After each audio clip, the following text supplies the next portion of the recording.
But the question really is, what do we mean when we say reforms?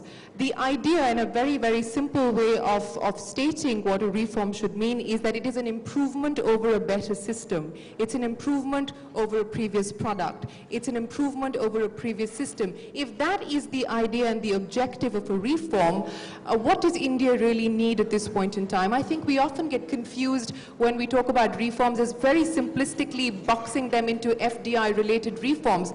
Those are important, but are those really game changers? Do they materially change things on the ground is a question that we need to ask ourselves. If India does need big bang reforms, it needs reforms in administration, it needs reforms in governance, it needs reforms in its judiciary, it needs reforms in the way that we implement our policies, and all of those are indeed big bang reforms. But how much of time and bandwidth is given to those kinds of reforms? Look at the way that and the media is guilty of this as well. Look at the disproportionate manner in which we've talked about what has happened over the past fortnight, as if this is really a big game changer for India. As if opening up FDI and multi-brand retail is suddenly going to see deluge of dollars into the country. It's not going to happen. It's not going to happen over the next 6 months. It will perhaps start to happen over the next 12 to 18 months. The question is, why don't we get our act together? Why do we get to a point when the Prime Minister has to come out and say that desperate times call for desperate measures? How did we get to desperate times in the first place? We got to desperate times in the first place because we didn't address systemic issues that have been staring us in the face for years now. Let me just give one example of the diesel subsidy. We finally made a big hue and cry about the fact that the government has hiked diesel prices by 5 rupees a litre. For over a decade now, we've had committee after committee, from B.K. Chaturvedi to Kirit Parikh, which was the latest committee, Kaushik Basu, the former chief economic advisor, giving you solutions, long-term solutions for what you need to do as far as your oil subsidies are concerned. Successive government after government have failed to actually take that on, have failed to make any of those changes. So we come back to a reactive policy. We come back to a short-term, quick-fix solution. Is that the idea of reforms? Is that what India really needs to do to be able to get to that 9–10% growth and to make that growth inclusive? Those are some of the questions that we hope that we will get our panelists here to answer. So let me start by asking you, Mr. Maira, because you were an outsider who's now part of this system. To your mind, are big bang reforms the only way forward, and how would you really define reforms for India at this point? We need to have reforms along 2 tracks. One of the tracks is the set of reforms that we started in 1991, which was about opening up the country to investments from outside and more competition in industry. But the other track, on which we need progress much more and haven't had any progress, really speaking, is the track that you mentioned, reforms to do with management and governance. And on that is split into 2. One is coordination for implementation, getting things done. We must make decisions stick. As the finance minister said recently, there seems to be no final decision in the country. A group meets, decides, and then someone raises an objection, and it's not yet final. So that's one track. But the other track is very important, Shireen. That is a track on which we get the governance reforms and the reforms in which people are really affected, by which people are really affected. And in that there are 3 things. One of them is we must have more reforms which enable small enterprises to grow in different forms all over the country, because they will create self-employment, enterprises, ownership. That's what will create inclusive growth, rather than inclusion by giving handouts and subsidies. Yeah. We change the orientation. Number 2, we must get to more devolution and local management. We're trying too much to say that from the center we can manage our states, and the states can manage every village or every city from the top down. It's not going to work. They're too large and too diverse. The agenda is too large. We have to implement the 73rd and 74th amendments, not just in letter, but in the spirit of making the organizations and people capable of managing themselves. And the third one comes to business again. We have to get a model of distributed production and distribution in terms of where our stuff is available also. Centralized production models, whether it's in power or anything, are not going to answer our problems. We need to have a network model of enterprise, both in government as well as in business. So reforms along those 3 tracks will create inclusive growth and sustainable, because people will see their own incomes rising, themselves being included in the governance of what they are living with or whatever they are managing to. If you don't have trust in institutions, which is failing, trust in government as well as trust in big business, which is what's holding up the process of reforms. The political system has to respond to or take advantage of mistrust, and that is what is holding up our reforms. So track 2 is more necessary than ever before. If you don't have track 2 reforms, track 1 reforms will not proceed. So just in terms of the track 2, because as you pointed out yourself and the finance minister articulated very well that we don't actually have a final decision that's ever taken as far as this country is concerned. You know, how many times have we heard about the government putting together a single window clearance for infrastructure? How many times have we heard the government talk about the planning commission will become the nodal commission that will talk to each ministry and sort out bottlenecks and hurdles to get infrastructure off the ground? What is the point of having another national infrastructure advisory board, which the Prime Minister will now look after, which will hopefully do all of the things that all of these other committees and all of these other people, including the Planning Commission, were supposed to do? Well, I think the Finance Minister did make the right point, that just setting up a committee and saying, you know, you all are responsible, country matters to you all, get together and take a decision, is a necessary step, but it's not sufficient, because the allocation of business in government gives to ministries and ministers under the Constitution certain final responsibilities and rights. So if this group takes a decision and one ministry, let's say the environmental ministry, feels that it's going to really damage the environment, they're actually duty bound to say, I cannot allow this decision to proceed. So for certain size of projects or types of projects or programs, the allocation of business will have to be changed, and this body will have to be given the final power. I mean, thereafter, the final power. Yes, yes. That's going to be very necessary. Second is, which all people in business do well, you have boards and boards and boards. Every company has a board. Some boards function well, and some boards don't. All the boards have similar powers under the law. Those boards in which the conduct of the discussion and the decision making is such that you can hear contrary opinions, and in the interest of the corporation, take a decision and get an agreement, they produce results. Just putting a lot of people together in the board and then the chairman saying sometimes, you know, I don't like the way the discussion is going, I shall take the decision.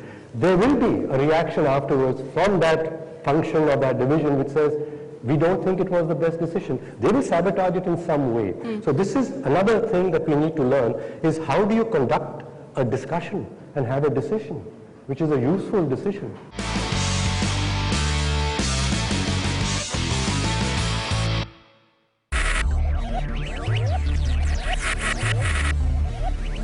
Focus, ideate, innovate, enable.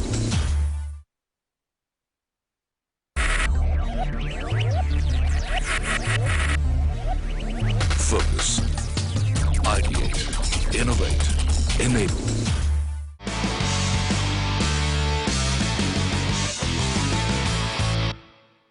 Manish Tiwari, let me ask you, and the Prime Minister said this, so this is what he acknowledged to the nation 24 hours ago, saying that we're in a desperate situation and desperate times call for desperate measures. How did we get to this point? We're suddenly comparing ourselves to Greece, and we're suddenly comparing ourselves to the European economies who are seeking a bailout. We were a country that was growing at over 9% till this year, till last year, and suddenly we're talking about not wanting to go down the Greece route. From policy paralysis to not taking even the most basic decisions, isn't it because we've had a government that was inactive that we find ourselves in a place that we are today? So I said, first of all, we don't find ourselves between a hard place and a rock. And I think you really need to contextualize and put the Prime Minister's statement in a perspective. I was saying this earlier in the forenoon, that in 2008, you witnessed possibly the biggest global economic meltdown after the Great Depression of the 1930s. The arbitrage, derivatives, leverage-driven greed completely demolished the neoliberal economic model. So therefore, when the government came in 2009, there were naysayers, there were people who were advocating caution, there were people who were advocating circumspection, and there was genuine apprehension as to whether, this was the correct way forward. And I think it took a little while for things to really settle down, though of course they're still not settled. Europe continues to be in a... It's taken you 3 years to settle down It's not for a taken us government in a second tenure? It has not taken us 3 years to settle down.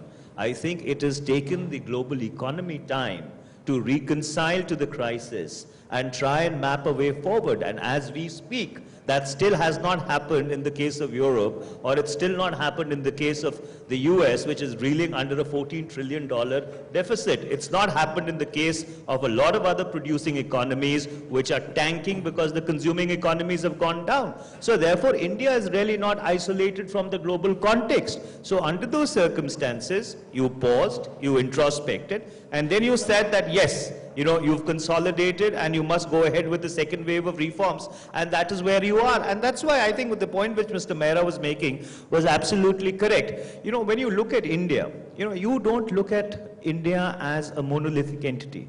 There are parts of India which live in the 19th century, and there are parts of India which live in the 22nd century.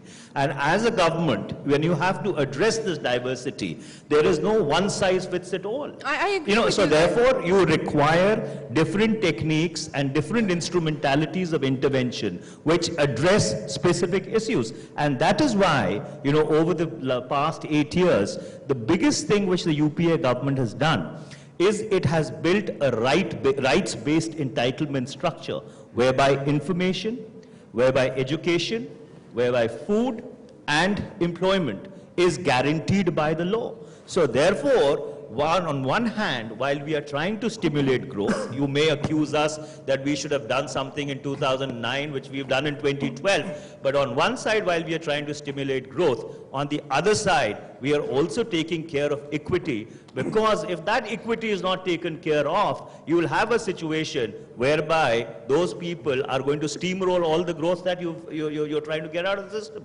Rajiv, let me come to you and ask you for your opening remarks on this issue. We are a manager, we have a job to do, and we have to do our job whether the economy is in form, out of form, or in reform. So the point I'm trying to make is, beyond the point, it is not the prerogative of the manager to think too much about reform.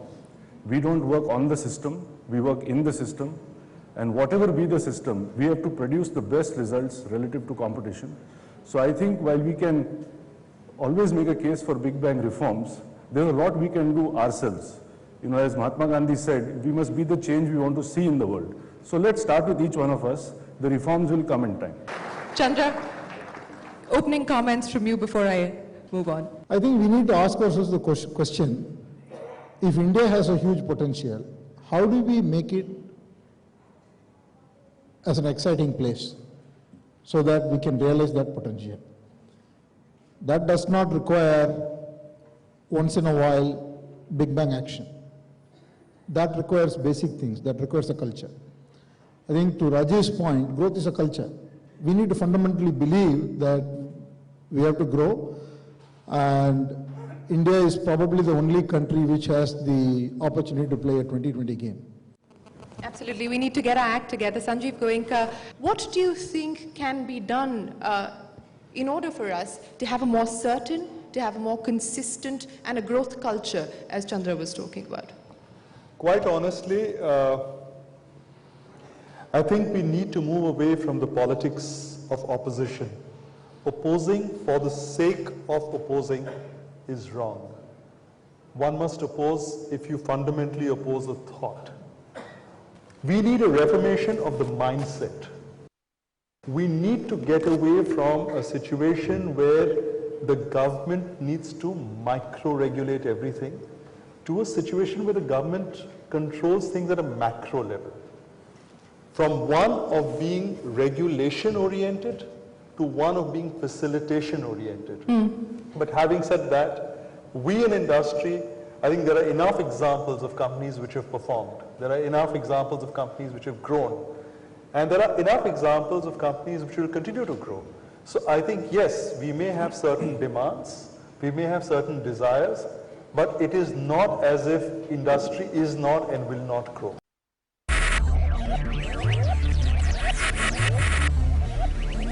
Focus. Ideate. Innovate. Enable.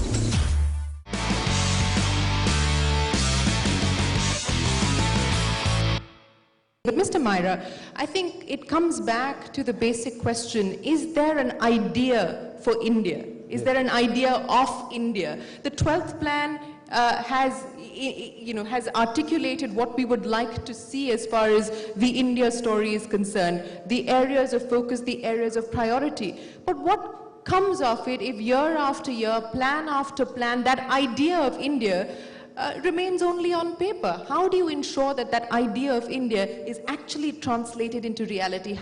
We have devised, and this is the idea for India if you want to say, an India backbone implementation network is corresponding to TQM. We wish to make available tools that we have located, where results are coming, how are they coming? People did something after all. Can we distill the essence of what they did, convert it into a tool, into a process, and let people start in their own places, whether panchayat, village, so on, get things done. Please, let's get things done. So that's the idea, a one-point plan. Learn to implement and get it done. Learn to implement and get it done. Easier said than done, Mr. Myra, unfortunately, in the situation that we're faced with. But Manish Tiwari, just talking about this, let's get our hands dirty and let's get things done. Simple things.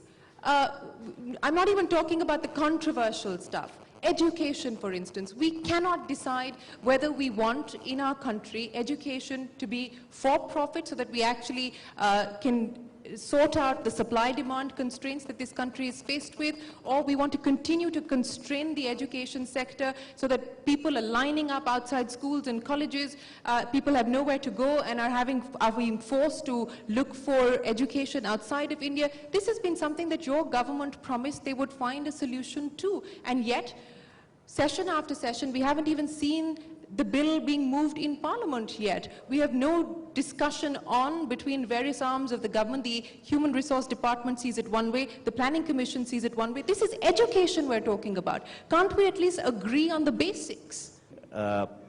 What we are expecting is that the central government by a Ditkat will be able to fix everything. Let's not forget, education is in the concurrent list. A large part of education is really administered by the states. Health is totally in the state list. But one sec, I completely agree with you, but the point that I was trying to make is that what stops the center from providing the enabling legislation? The land acquisition bill, for instance, again, the states have the right to actually decide what they want to do. You are giving the states an enabling legislation. You're giving them a model legislation. The standing committee made some recommendations. You acceded to some of them. You didn't accede to some. So you've actually been able to push forward with a bill that most states weren't actually in agreement with. But you've shown the courage because you believe that this will serve the purpose of India in the long term. So what stops you from doing that on other crucial issues? Well, I think you've already done it on the other crucial issues, because you've already done it on various aspects of education. On health, I articulated it. You brought up the land acquisition bill, and let me tell you, on the land acquisition bill also, of course, this is not something which is rocket science or a state secret, but within government itself, there were very, very deep divisions as to how do you approach it. So therefore, on each of these questions which you are trying to actually untie very knotted knots, if I was to can use that expression, you have to go about it very slowly and deliberately, because if you misstep, for example, in India, legislation does not come with an expiry date, that after 25 years, it'll automatically get repealed. Here, once you legislate, you seem to legislate for centuries. The land acquisition bill was put into place in 1894. You are in 2012. Yeah. So therefore, when you are crafting legislation, you have to be extremely careful about what you do. Yes, there is a certain argument of expediency, a certain argument of urgency. But then, in that expediency or urgency, if you're going to end up hurting vital interests, which you will not be able to amend, given that you have a fragmented polity, you need to be very careful. Mr. Myra, it may not come with an expiry date, but there has to be a cutoff. There are people who suffer on account of decisions not being taken. I mean, we can continue to say we want consultative processes to take place, we want a widespread consultation, but consultation that goes over decades. I think, Shirin, I want to remind you where you started us off. Yeah. There are some things which are like enabling decisions. They sound big. That's big ticket reforms if you want to call it. We are saying there are a million little things which if they get done, we will get the results that we wish to have. And therefore, when you said even about the multi-brand retail, it's coming to the point saying ultimately the states will have to do something. We've got to go to the doing now and not the saying anymore. We've got to get to the doing of it. Rajiv, final thoughts from you before I wrap it up. Well, I'd say only this, that however simplistic it sounds, at the end of the day, all our problems are self-created. Nobody's come from outside and created them for us. And I think if there's one thing I tell myself all the time, it's this: we must know how to draw a line between growth and greed, because we all have a legitimate desire or a right to grow. But when we cross the line between growth and greed, it's when organizations and individuals lose sight of who they are in their pursuit of reckless growth, that they diffuse themselves, and that's the beginning of the end, really. So as long as we know who we are, we stay focused, and as you said, Shireen, as long as we focus more on excellence than on scale, I think we'll be all right. All right, ladies and gentlemen, with that, it's time for us to wrap up this session. Thank you very much.